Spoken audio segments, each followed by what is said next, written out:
যুক্তরাষ্ট্রের ক্যালিফোর্নিয়ার উত্তরাঞ্চলে ছড়িয়ে পড়েছে ভয়াবহ দাবানল। স্থানীয় সময় শনিবার সকাল পর্যন্ত দাবানলে প্রায় ৩.৫ লাখ একর এলাকা পুড়ে গেছে। কর্তৃপক্ষ জানায়, আগুন এত দ্রুত ছড়াচ্ছে যে এর মধ্যেই এটি পশ্চিমাঞ্চলের এই রাজ্যটির সবচেয়ে বড় দাবানলগুলোর মধ্যে একটিতে পরিণত হয়েছে।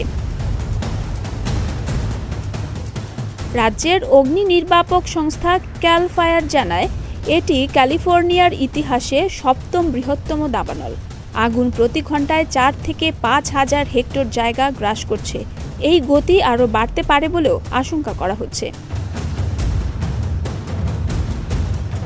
কোহাহেস্ট ও ফরেস্ট র্যাঞ্চ নামের দুটি শহর থেকে এখন পর্যন্ত ৪,০০০ মানুষকে সরিয়ে নেওয়া হয়েছে, আর ছোট শহর চিকো থেকে সরানো হয়েছে ৪০০ বাসিন্দাকে। সর্বশেষ খবর অনুযায়ী আগুনে ১৩৪টি অবকাঠামো ধ্বংস হয়ে গেছে। দাবানল শুরু হওয়ার পরদিন গত বৃহস্পতিবার পুলিশ ৪২ বছর বয়সী এক ব্যক্তিকে আটক করেছে।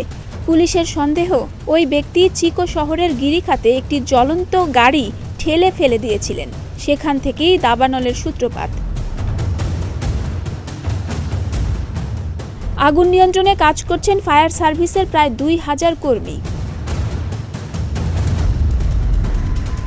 ২০১৮ সালে ক্যালিফোর্নিয়ার ইতিহাসের সবচেয়ে ভয়াবহ দাবানলে প্যারাডাইস শহর পুরোপুরি পুড়ে গিয়েছিল। নিহত হয়েছিলেন ৮৫ জন।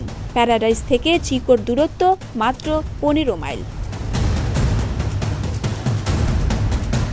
হৈমন্তী শুক্লা, প্রতিদিনের বাংলাদেশ।